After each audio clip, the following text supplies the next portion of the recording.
할렐루야. 오늘 증거할 제목은 나무에 달린 예수를 임금과 구주가 되게 하셨다는 제목입니다.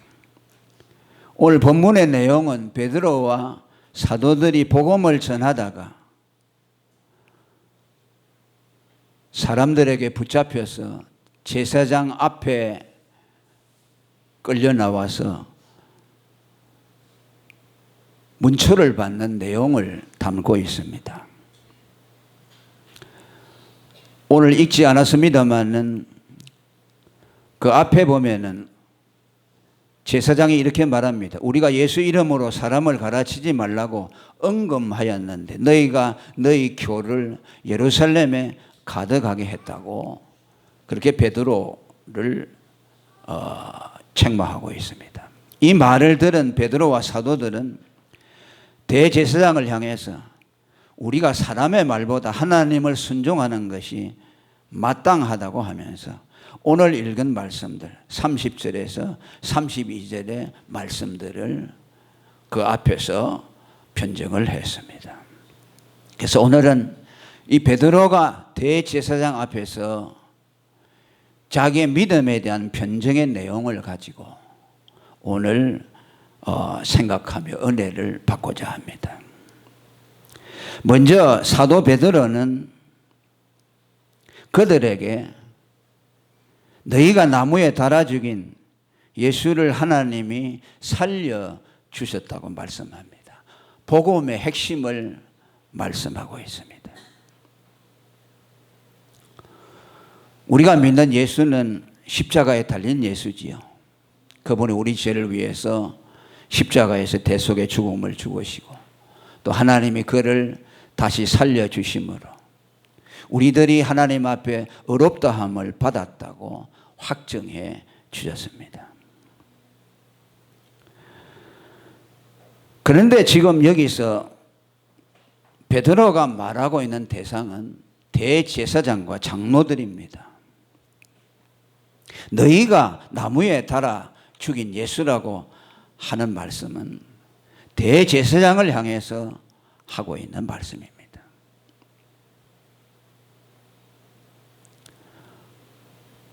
그리고 이어서 너희들이 나무에 달아 죽인 예수를 우리 조상의 하나님이 살려주셨다고 말씀합니다. 우리 조상의 하나님이라는 말씀에 주목해야 합니다. 이 말씀은 대제사장이 가지고 있는 믿고 있는 하나님에 대한 신앙과 또 베드로가 믿고 있는 하나님이 서로 다르다는 것을 말씀하고 있지 않습니다. 너희 조상이나 우리 조상이나 다 동일한 조상인데 너희 조상이나 나의 조상이나 다 같이 그분들은 하나님을 섬겼던 사람들인데 오늘 한 조상인 우리들이 나는 예수를 믿고 그를 증거하는 사람이 되었고 너희는 예수를 십자가에 죽게 하고 그를 핍박했다고 말씀하는 거죠. 똑같은 조상들을 가지고 있고 그 조상들이 똑같은 하나님을 믿었는데 너희는 하나님이 보내신 그 아들을 십자가에 죽였고 우리는 그분을 믿고 그분을 증거하는 사도들이 되었다는 말씀이 여기에 포함이 되어 있습니다. 이것은 무엇을 말씀하고 있을까요? 다 같이 하나님을 섬겨왔던 사람들이고 하나님에 대한 열심이 특심한 사람들입니다. 그런데 대제사장은 예수를 십자가에 잡아 죽이는데 그들이 연루되었습니다. 실제로 예수님이 십자가에 달리기 전에 대제사장들에게 끌려와서 대제사장에 의해서 그들이 그 예수님이 사형 언도를 받게 되었습니다.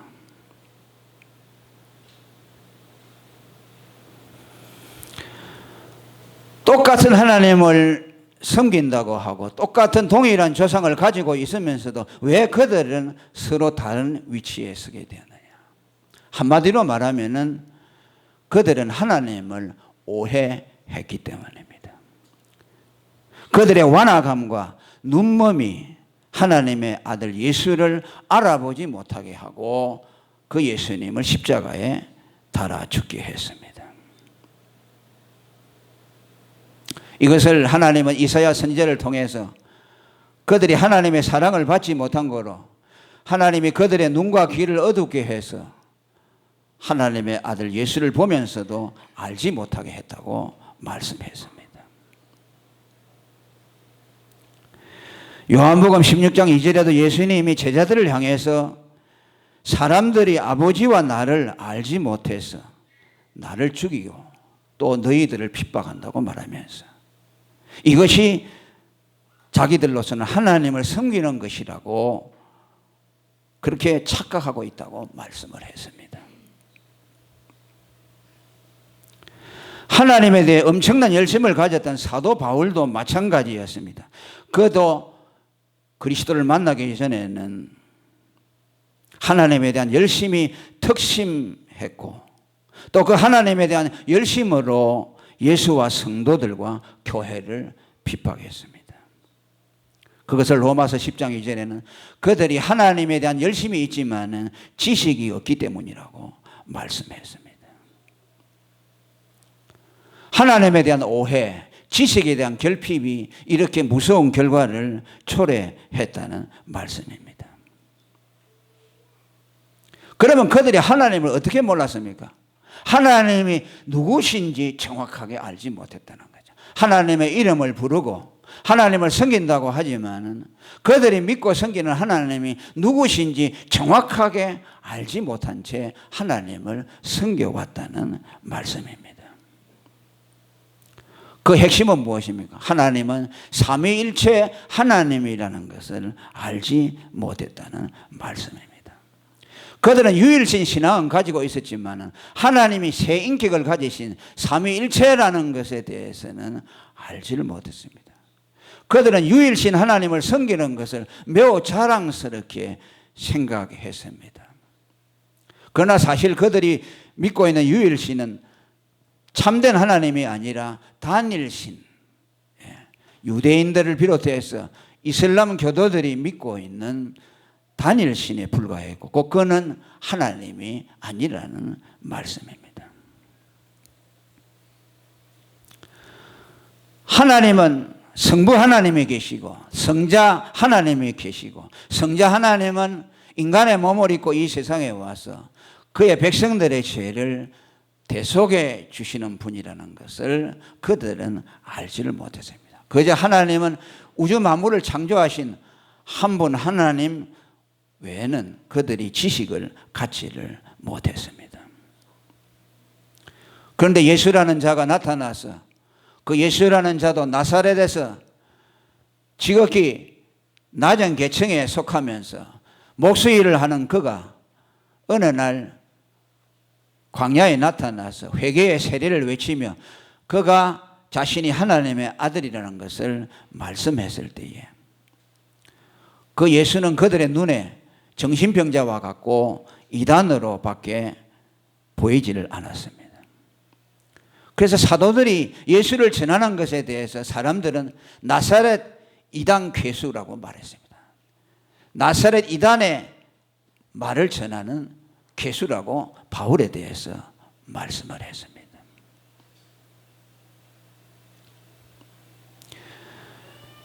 예수님 당시에 예수님만 십자가에 죽인 유대인들만 그런 것이 아니고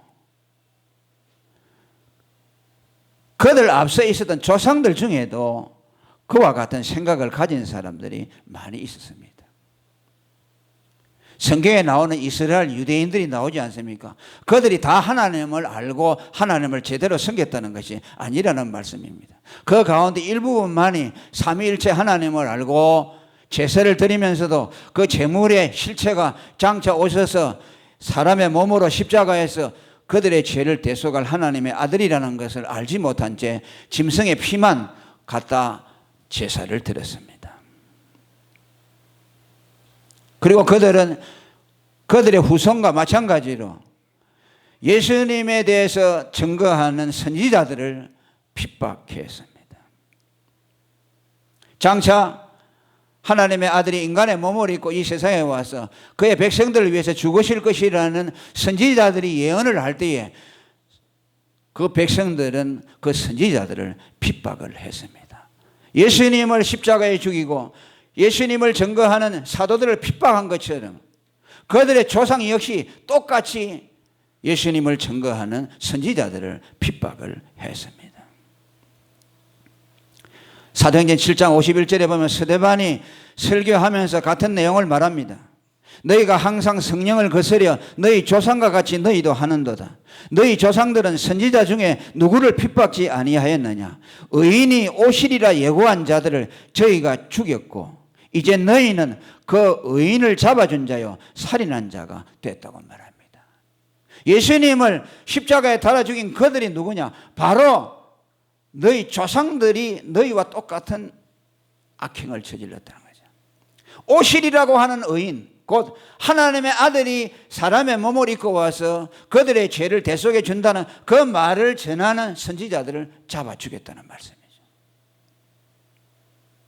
그 일이 지금 예수님 당시에 똑같이 반복되고 있는 것입니다.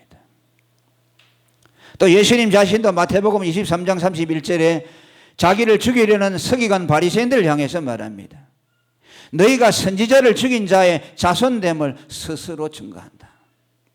너희 조상들이 하나님의 아들이 온다는 것을 예언한 선지자를 죽인 것처럼 너희들도 똑같이 나를 죽이려고 한다고 그렇게 말씀을 했습니다.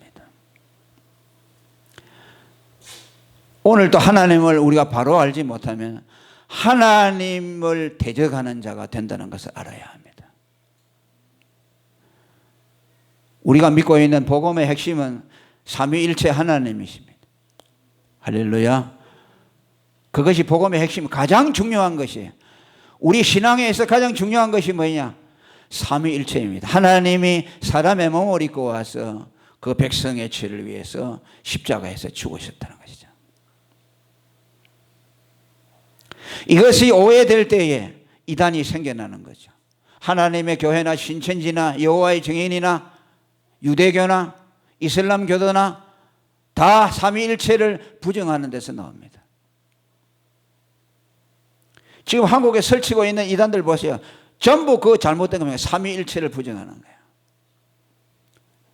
이것이 예수님 당시에만 있었던 일이 아니고 오늘도 계속해서 그 일이 벌어지죠. 그것을 통해서 그들은 무슨 일을 합니까? 하나님을 왜곡시키고 하나님을 알지 못하게 해서 사람들을 멸망으로 끌고 가는 겁니다. 요한복음 17장 3절에 하나님과 그의 보내신 자 예수 그리스도를 아는 것이 영생이라고 했습니다. 너희는 하나님을 믿으니 또 나를 믿으라고 말합니다. 삼위일체 하나님을 믿으라는 겁니다. 삼위일체 하나님을 믿어야만 구원을 받고 영생을 얻는다는 말씀입니다.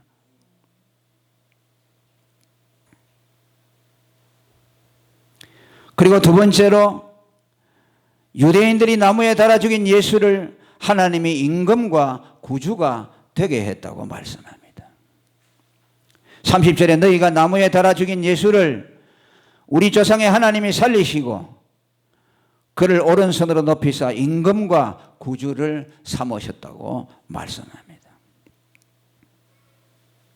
유대인들이 나무에 달아 죽인 예수를 하나님은 임금과 구주가 되게 하셨다는 말씀입니다.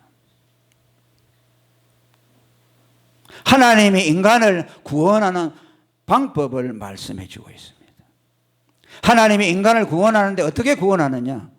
유대인들이 나무에 달아 죽인 그 예수가 임금이 되게 하시고 구주가 되게 하심으로 죄인들을 구원하게 하신다는 말씀입니다. 구주라는 말은 무슨 말입니까? 우리를 하나님의 심판에서 건져내시는 분이라는 뜻이죠. 그것은 다른 방법으로 된 것이 아니고 그가 우리의 죄를 담당하시고 십자가에 죽으시는 것을 통해서, 우리를 율법의 저주에서 건져내시는 것을 통해서 우리를 구원하셨습니다. 그러니까 오늘 유대인들이 예수님을 십자가에 달아 죽이는 그 사건을 통해서 그가 우리들의 구주가 되게 했다는 말씀이죠. 다른 말로 하면 예수님이 십자가에서 죽지 않았다면 예수님은 우리의 구세주가 될 수 없다는 말씀입니다. 예수가 우리를 위해서 죽어야만 우리가 예수님과 상관이 있게 되고 하나님과 관계를 맺는다는 말씀입니다. 요한복음 12장 32절에도 내가 땅에서 들리면 모든 사람을 내게로 이끈다고 말씀했습니다. 예수님이 십자가에 달리실 때 그의 택한 백성들이 그에게로 와서 구원을 받게 된다는 말씀입니다. 오늘 우리가 어떻게 예수 앞에 나왔습니까? 우리를 위해 죽어진 그 예수 그리스도를 믿기 때문에 나왔습니다. 예수님의 십자가를 바라보고 저 예수만 믿으면 내가 구원을 얻겠다는 믿음이 내 안에 생겨났기 때문에 예수에게로 나왔습니다.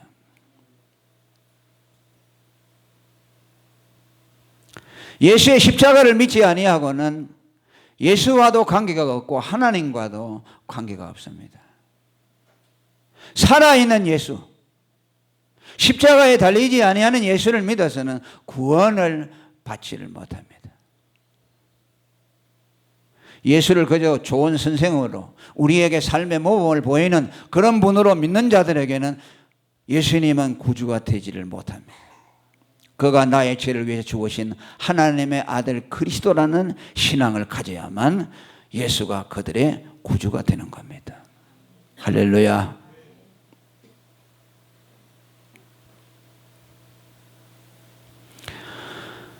임금이라는 말은 무엇입니까? 주권자라는 말이시고 그들의 최고의 권세를 가지고 있는 자 말씀이죠.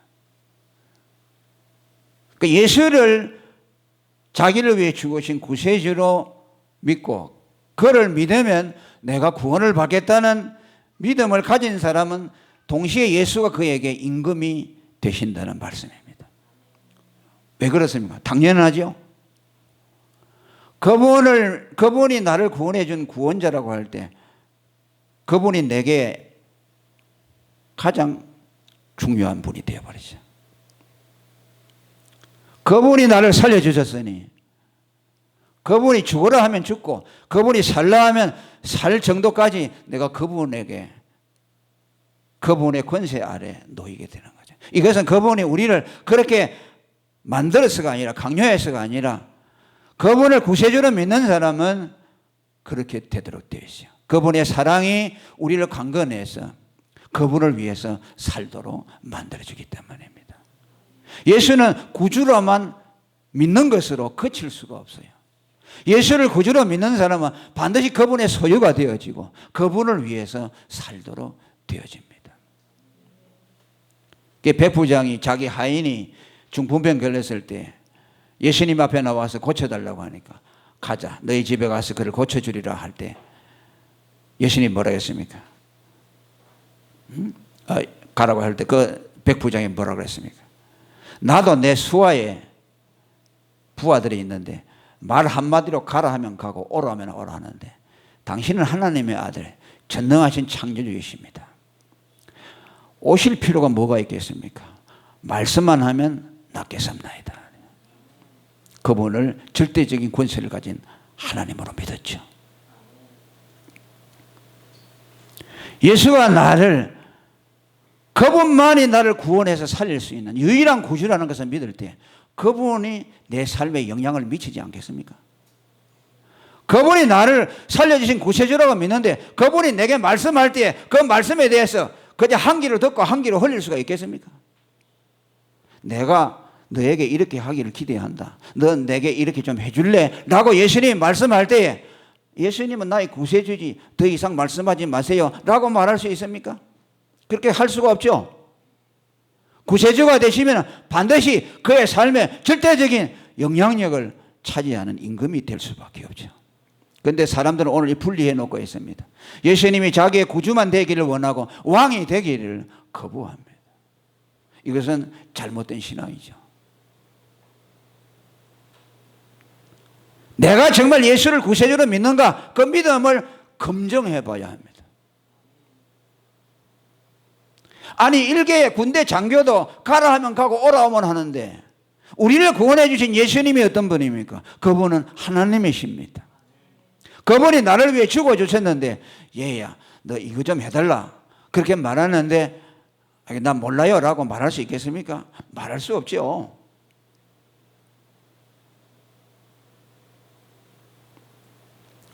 오늘 예수를 위해서 헌신하고 충성하고 그들의 목숨까지도 주님 앞에 버린 사람들은 이 하나님의 사랑의 강건함을 받았기 때문입니다.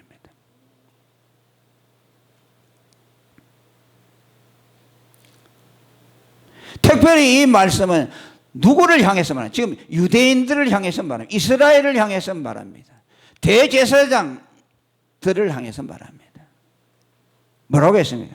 이스라엘로 회개케 하사 죄사함을 얻게 하시려고 그를 임금과 구주로 삼았다고 말씀합니다. 지금 이스라엘에다가 초점을 맞추고 있습니다. 예수를 나무에 못 박아 죽인 이스라엘을 향해서 예수가 너희들의 임금과 구주가 되신다. 너희들로 회개하도록 만들어서 죄사함을 받아서 그가 너의 임금과 구주가 되기를 원한다는 말씀입니다. 하나님은 아브라함에게 이미 이스라엘 백성뿐만 아니라 이방인들까지도 그리스도를 통해서 의의 복을 받을 것이라고 예언을 했죠. 그럼에도 불구하고 하나님은 언제나 이스라엘을 마음의 염두에 두고 계십니다. 예수님이 재림하시기 직전에 이스라엘은 민족적인 회개가 일어나게 될 것입니다. 왜? 그들이 어떻게 보면 하나님의 첫사랑이라고 할 수 있죠. 예수님도 그들에게 먼저 복음을 전하려고 했고 또 사도 바울도 유대인들에게 복음을 전하려고 했습니다만 그들이 복음을 받아들이지 않기 때문에 부득불 이방인의 사도가 되었죠. 유대인의 넘어지는 것을 통해서 이방인들의 구원이 되었다고 말씀했습니다. 그럼에도 불구하고 언제나 하나님의 마음에는 이스라엘이 품겨져 있습니다. 회개라는 것이 많이 있지만 참으로 회개할 자들이 누구냐 하면요 이스라엘 사람들입니다. 왜 그렇습니까? 그들은 예수님을 십자가에 죽였기 때문입니다. 하나님은 그들의 회개를 통해서 참 회개를 받으시기를 원하는 것입니다.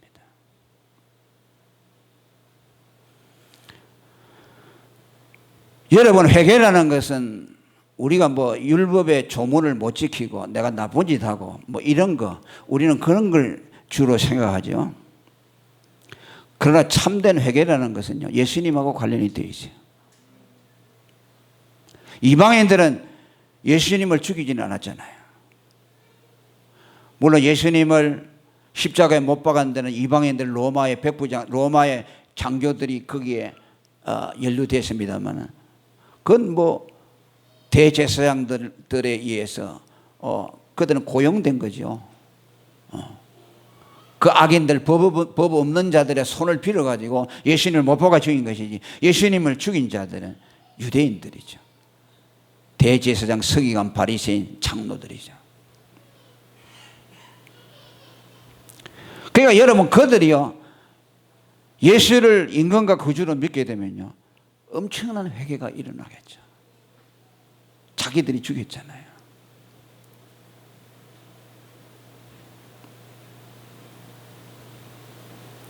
자기들이 십자가에 못 박아 죽인 예수라는 분이 누구냐? 삼위일체 하나님이라는 것이죠. 하나님을 그렇게 사랑하고 하나님을 위해서 목숨까지도 바치기로 열심히 있는 사람들이 유대인들이죠. 마사다 전투라는 거 있잖아요. 이방 나라와 전쟁을 할 때 마지막 개와 같은 이방인들에게 죽음을 당하지 않기 위해서 철저히 자기들을 고립시켜 놓고 그래서 나중에 물자들이 오지 못하고 굶어 죽는데 나중에 다 자결을 했죠. 왜? 이방인들의 손에 죽는 것은 하나님을 욕되게 하는 일이라고 생각했어요. 그만큼 하나님을 존중하는 사람들이요. 지금도 하나님을 존중하는 마음은 유대인들에게 변함이 없습니다. 하나님이 주신 십계명을 지키기 위해서 그들은 목숨을 겁니다. 그렇게 하나님을 사랑하고 하나님을 섬긴다고 하는 그들이 예수라는 자, 목수로서 이 땅에 와서 나사렛에서 마리아와 요셉의 아들로 태어난 그 예수라는 자가 삼일째 하나님의 이위에 해당되는 성자라는 것을 알게 될 때 그들은 심장이 터질 것이죠. 그걸 알게 될 때. 그분을 자기들이 하나님을 죽였잖아요. 그러니까 그 통렬함이라는 것이 어떻게 했습니까? 뭐 우리가 뭐 하나님 앞에 내가 도둑질 했습니다. 우리는 회개라면 그걸 생각하잖아요. 참된 회개는 십자가에서 나옵니다. 하나님의 아들이 나를 위해 죽었다는 것을 볼 때 거기서 회개가 나오는 거죠. 유대인들은 그 하나님의 아들을 자기 손으로 죽였다는 거기에서 회개가 나오고, 우리는 나 죄 때문에 죽은 하나님이 내 죄 때문에 죽었다는 그 사실 때문에 회개하는 거죠. 성탄절날 예수님이 탄생했을 때 누가복음 2장 34절에 보면 시몬이 예수님을 안고 모친 마리아를 향해서 예언하는 내용이 나옵니다. 이 아이는 이스라엘 중에 많은 사람의 폐하고 흥함을 위하여 비방을 받는 표적이 되고 칼이 내 마음을 찌르듯 하리라. 이제 예수가 구원과 심판의 표준이 될 것이다. 예수를 믿으면 구원을 얻게 될 것이고 믿지 않으면 저주를 받을 것이다. 너희들이 십계명을 지켜서 구원받고 심판받는 것이 아니라 새로운 표적, 새로운 기준이 생겨나게 될 것이다. 그러면서 칼이 내 마음을 찌르듯 하리라. 이것은 예수님의 어머니 모친 마리아를 두고 하는 말이야. 그 아들이 십자가에서 죽으실 때에 그 어머니의 마음이 어떻게 했어요? 어머니의 마음은 칼이 심장을 찌르는 것과 같아. 자기 아들이 죽는 거죠. 그리고 이 말은 또 다른 하나의 뜻을 암시합니다. 이스라엘 백성들이 자기들의 손으로 죽인 하나님의 아들에 대한 통렬한 회개가 그들의 마음을 칼로 찌르듯이 그들을 회개하게 할 것이라는 것이죠.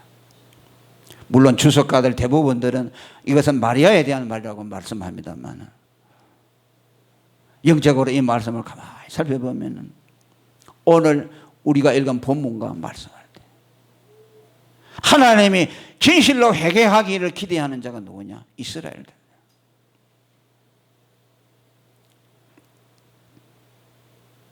여러분, 베드로가 예수님을 부인하고 저주하면서 닭 3번 울기 전에 너가 나를 부인하리라고 했을 때 그 말을 듣고 새벽에 예수님이 뭘 부인했던 것이 생각나고 닭이 울 때 가서 통곡했다고 말합니다. 그냥 울었다는 말이 아니고 통곡했다는 말이죠. 그리고 전하는 문서에 따르면은 사도 베드로는 새벽에 닭이 울 때마다 자기의 죄가 생각나서 그렇게 통곡했다고 합니다. 죽을 때까지 그랬다고 해요. 사도 바울은 예수님을 잡으러 온 그 말고를 향해서 칼을 가지고 죽이려고 했습니다. 살인을 시도했던 사람이요. 다행히 귀가 잘려서 그저 목숨은 죽는 것은 면했지만 살인 미수에 해당하는 것이죠. 사도 베드로는 자기의 그런 말고의 귀를 자른 그 죄 때문에 회개한 것이 아니고 예수를 부인한 그 죄 때문에 평생을 회개했어요. 회개의 주제가 무엇이고 우리가 회개해야 될 대상이 무엇인가를 우리에게 말씀해 줍니다. 하나님이 죄인들에게서 기대하고 있는 회개가 무엇인가? 유대인들을 통해서 그들이 나무에 달아 죽인 그 이스라엘인들이 통렬한 회개를 통해서 그들의 회개를 하나님이 받기를 원하신다는 그 마음이 포함이 되어 있습니다. 오늘도 저와 여러분이 이런 회개가 있기를 바랍니다. 그저 하나님 내가 십계명 못 지켜서 잘못했습니다. 그게 아니라 십자가를 바라볼 때마다 내 죄 때문에 죽으신 그 예수님,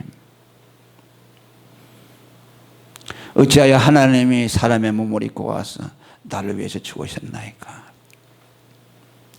하나님, 그 엄청난 사건이 일어났는데 아직도 나는 십자가를 바라볼 때마다 주님의 그 사랑을, 아버지의 그 마음을 다 헤아리지 못합니다. 그래서 여전히 죄 가운데 죄를 먹고 마시면서 주님을 실망하는 삶을 살고 있습니다.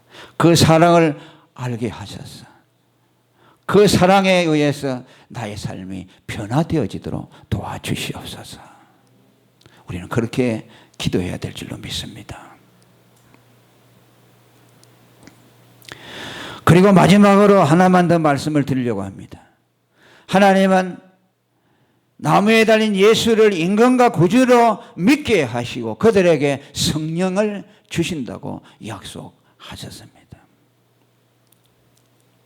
30절과 32절에 이 말씀을 세 가지로 요약한다면 나무에 예수가 달려 죽었다는 말씀, 그 다음에 그를 인간과 구주로 삼았다는 말씀과 그 다음에요 성령을 주셨다는 말씀이 나옵니다.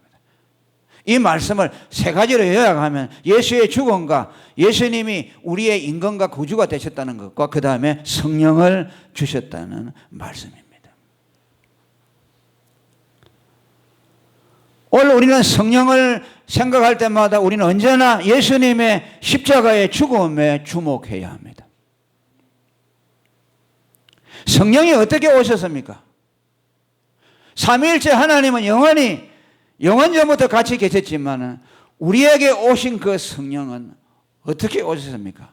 예수님이 우리를 위해 죽으시고 부활하시고 성천하신 이후에 그가 가시고서 그를 대신해서 성령을 보혜사로 우리에게 보내주었습니다. 예수님 당시는 육신을 입고 오신 그 예수님과 함께 동거했다면 이제는 예수님이 육신을 입은 예수님은 하늘로 승천하시고 그분을 대신해서 성령이 우리에게 오셨습니다. 그 성령이 예수를 믿는 자 안에 거하고 있습니다. 아멘. 오늘 여러분 안에 있다고 말해요. 누구든지 성령이 아니고서는 예수를 주라 할 수 없다고 그랬어요.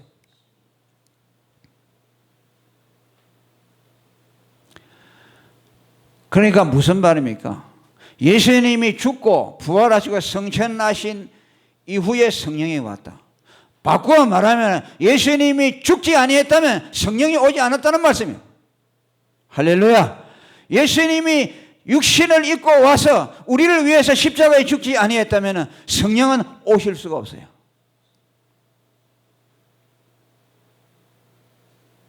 왜? 성령은 아버지와 아들로부터 나온다고 말이죠. 요한복음 15장 26절의 말씀이었어요. 요한복음 16장 7절에 내가 떠나가는 것이 너희에게 유익이라.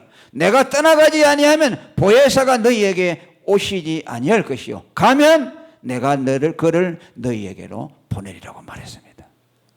그래서 예수님이 가시면서 너희는 예루살렘을 떠나지 말고 아버지께서 약속하신 것을 기다리라. 절대로 전도하러 가지 마라. 성령이 오시기 전에는 전도해봐야 아무 소용없다. 성령이 와야만 복음을 전할 수 있다. 그래서 그들이 예수님이 부활하시고 40일 동안 이 땅에 계시다가 40일이 된 때 하늘로 승천하시고 그때부터 기도했죠. 성령을 보내자시기를. 그래서 마가의 다락방에서 열흘 동안 힘써 120명이 기도하는 가운데 열흘째 되는 날 성령이 오셨습니다. 그걸 오순절이라고 하죠. 성령 강림절이라고도 하고 맥추절이라고도 하는 겁니다. 그때 성령이 임하실 때 사람들 머리 위에 불이 임하고 불의 혀같이 갈라지는 것이 보이고 각 사람마다 방언을 말하게 되고 땅이 진동하고 보이지 않는 예수님의 영이 왔을 때 아무 증거가 없잖아요. 그러니까 오셨다는 것을 보여줘야 되잖아요. 그러니까 그런 표적들을 나타나게 했어요. 예수님은 인간의 몸을 입고 왔기 때문에 사람들 눈에 보였지요. 그러나 성령은 영이기 때문에 보이질 않아요. 그러니까 불로 임하는 것이 보이게 하시고 땅이 진동하게 하시고 사람들이 방언하게 했다고 말씀합니다. 그때 오신 성령이 오늘 저와 여러분 안에 임하여 있는 겁니다. 할렐루야. 아멘. 이거 믿어야 합니다.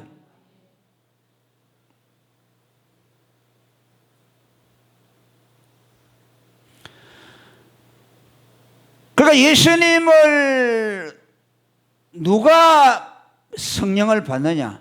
예수님이 자기 죄를 위해서 죽었다고 믿는 사람, 예수님의 죽음을 받아들이는 사람, 예수님이 자기 죄를 위해서 죽은 하나님의 아들이라는 사실을 받아들이는 사람에게만 성령이 임해요. 삼위일체 하나님을 믿어야만 성령이 온다. 그러니까 지금 유대인들은요, 성령이 없어요. 여호와의 증인들 성령이 없어요. 그들은 예수가 우리를 위해 죽으신 하나님이라는 걸 안 믿어요. 신천지 그들이 아무리 열심을 가지고 돌아다니지만 성령이 없어요. 예수를 하나님으로 믿지 않아요. 하나님의 교회 그들이 아무리 열심을 가지고 있지만 성령이 없어요. 열심은 뭐로 냅니까? 성령으로 내는 거예요. 성령이 와야만 주님을 위해서 살도록 열심히 내는 거예요. 그러면 그들이 내는 열심이 뭐냐? 자격에서 나온 것이죠. 다른 영에서 나오는 것이죠. 유대인들이 가지고 있는 종교적인 열심과 같은 거죠. 열심이 있다고 참된 신앙이 아니라는 걸 알아야 됩니다. 성령이 없이 종교적인 열심, 자기의 의지에서 나오는 열심, 이거는 성령과는 상관이 없죠. 우리가 가지고 있는 열심은 내 안에 거하시는 성령의 열심이죠. 성령이 나를 감동하시고 그분이 내 안에서 역사하시는 그 역사를 따라 힘을 다하여 수고한다고 하신 바울의 사도와 같은 고백이죠.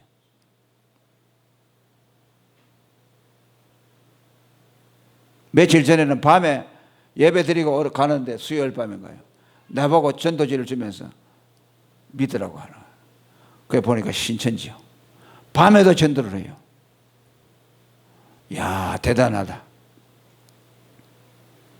그런데 그들이 성령이 있느냐? 없어요.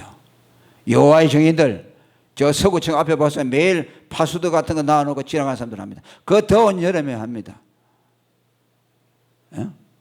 그들이 단일신, 하나님을 말하죠. 그들에게는 삼위일체가 없으니까 성령이 없어요. 성령이 없어도 열심을 낸다는 거죠. 이게 무서운 일이고 놀라운 일이죠.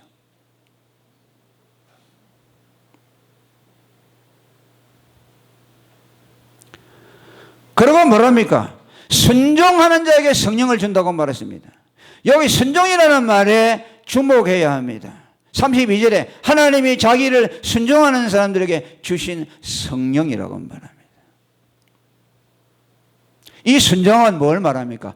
율법적인 행위의 순종을 말하는 것이 아니고 예수 그리스도를 그의 인권과 구주로 믿는 믿음의 순종을 말합니다. 아멘. 그래서 여러분 성경을 볼 때 순종한다 그렇게 하면은요, 우리는 보통 뭐 율법적인 행위를 가지고서 순종한다 이렇게 풀면은요 율법주의자가 돼요. 하나님이 우리에게 최고로 요구하는 순종이 뭔지 압니까? 믿음입니다. 가장 어려운 순종이 뭔지 압니까? 믿음입니다. 여러분 예수 믿으시오 그러면 예 믿겠습니다 하면 아이고 입으로 하는 거니까 뭐 그냥 뭐 거짓부로 그 누구나 할 수 있지. 아무나 못해요. 강요를 해서 행동을 하게 할 수는 있어요. 그러나 믿음은요 절대로 강요로 넣어줄 수가 없어요. 여러분 보세요. 어떤 사람이 내가 너 죽인다 하고 이거 해 하면은 하죠. 그래가지고 뭐 이것도 시키고 저것도 시키고 뭐 다 할 수 있죠. 행동으로 행한 거 다 할 수 있죠. 그러나 예수 믿어라 하는 것은요 아무리 강요해도 안 돼요. 그 안에 성령이 그를 굴복하지 시키지 않으면 못해요. 뭐 거짓처럼 믿는 채처럼 할 수 있겠죠. 그건 제쳐놓고. 이게 믿었게 하지만 그 마음에는 안 믿으면서 믿었게 할 수 있죠. 왜? 저 사람이 하도 와서 귀찮게 하니까 그냥 예수 믿는다고 해주자. 그건 아니죠.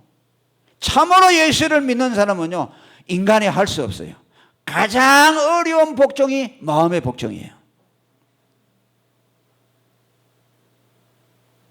그런다 그잖아요. 여성들이, 몸을 파는 여성들이 자기의 몸은 돈에 내어주지만 자기의 마음의 정조는 내어주지 않는다고 그러잖아요. 여성들이. 그와 같죠. 믿음이라는 것은 인간이 초자연적인 능력으로 많이 가능하다. 그래서 복음을 믿는 것을 뭐라 그랬어요? 복음에 복종한다고 말합니다. 할렐루야. 로마서 10장 16절에 복음을 순종치 아니했다. 데살로니가후서 1장 8절에 누가 지옥의 형벌을 받느냐? 예수의 복음에 복종치 아니했다. 믿음은 복음을 복종하는 것이. 할렐루야. 믿음의 순종. 이렇게 이 믿음의 순종을 할 때에 성령을 부어주신다. 할렐루야. 어떻게 성령을 받아요? 믿음의 순종을 하는 사람. 율법적인 행위의 순종이 아닙니다. 갈라디아 3장 14절에 분명히 말씀합니다. 믿음으로 말미암아 성령의 약속을 받게 했다고 말합니다. 할렐루야. 오늘 말씀과 달라 보이죠? 순종함으로 성령을 받았다. 갈라디아 3장에는 믿음으로 성령을 받았다. 같은 말입니다. 다른 말이 아니에요. 순종을 말하는 것은 믿음의 순종을 말씀하는 것이죠. 과거에 말이죠. 지금도 성령파들이나 오순절 계통에서 성령 받는 법을 가르칩니다. 1970년대에 제가 한참 풋풋할 때에 저도 그 책을 읽었습니다. 성령 받는 법이라는 책자가 유행이 됐어요. 70년대니까 뭐 한 50년, 70년대 한 40년 넘어 됐죠. 그때 그 D.L. 무디라는 사람이 쓴 책도 비슷한 것이 나오고, 그 다음에 예수원의 대천덕 신부라는 분이 있었죠. 그분의 할아버지가 쓴 책이 그때 번역이 돼서 70년대 한국에 많이 돌아다닙니다. 그게 보면 이렇게 돼요. 성령 받는 법 해가지고 7가지를 적어놨어요. 기도를 많이 해라, 뭐 하라, 순종하라 나왔어요. 그때는 뭐 잘 모르니까. 그래서 성령 받으려고요, 아주 기를 썼죠. 그에 따라서 아주 초인적인 성령 받기 위해서 행하려고 애를 썼죠. 지금도 오순절 계통에서는 성령을 받기 위해서 그렇게 합니다.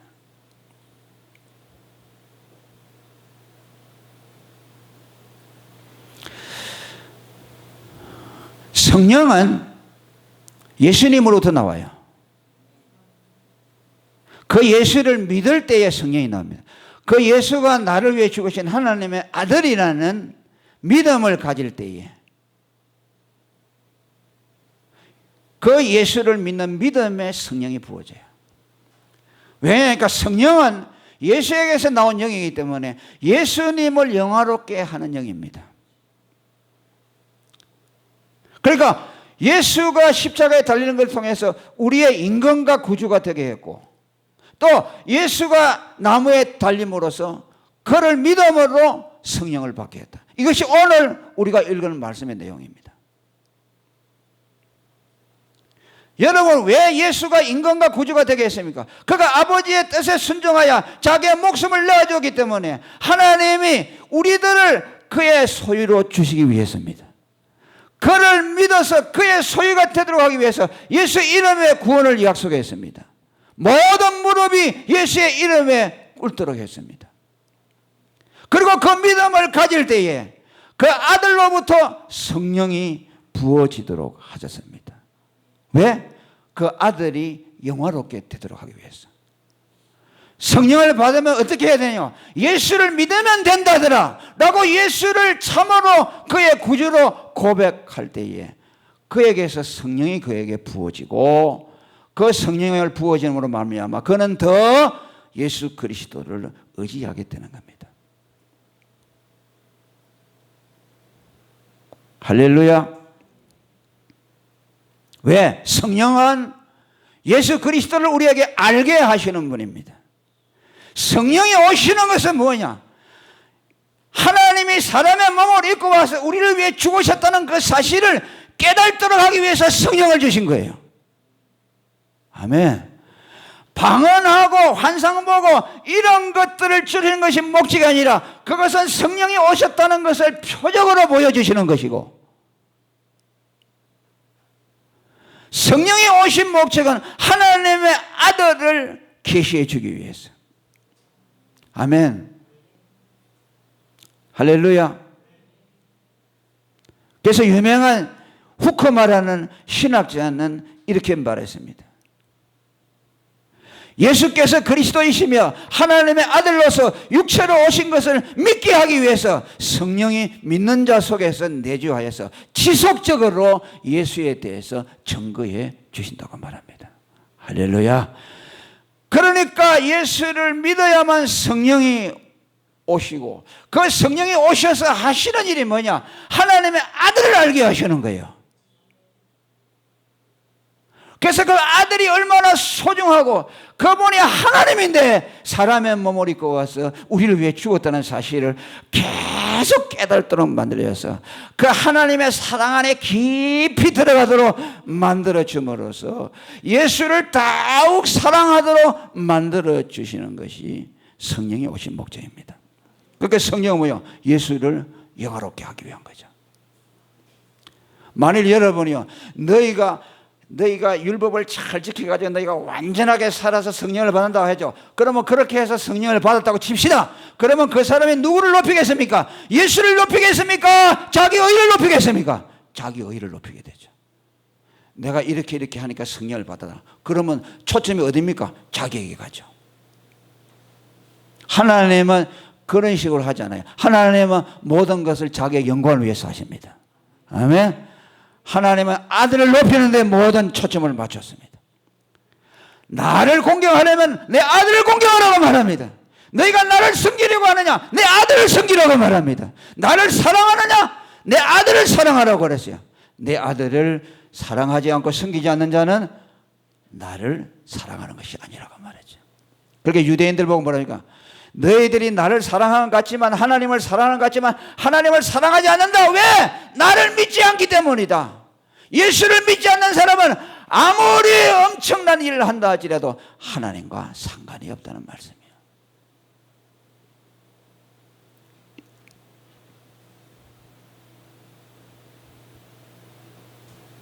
그리고 사도행전 2장 33절에 결정적으로 말합니다. 하나님이 오른손으로 예수를 높이시며 그가 약속하신 성령을 아버지께 받아서 너희 보고 듣는 이것을 부어주셨다고 말씀합니다. 할렐루야. 하나님이 오른손으로 예수를 높여서 성령을 부어주게 하셨다. 그러니까 어떤 사람이 성령을 받습니까?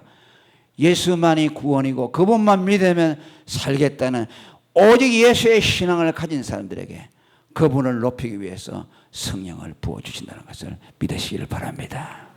여러분들이 예수를 믿었다면 여러분 안에 이미 성령이 와 계십니다. 그리고 계속해서 그 믿음을 계속 진작하고 그 믿음이 더 깊어지면요, 성령이 여러분 안에서 더 충만히 역사하시고 그 성령이 오셔서 예수님을 더 알게 하셔서 예수님을 더 사랑하도록 만들어 주실 것입니다.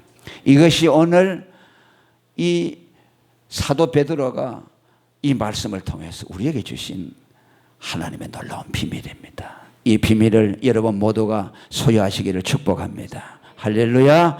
통성으로 기도하겠습니다.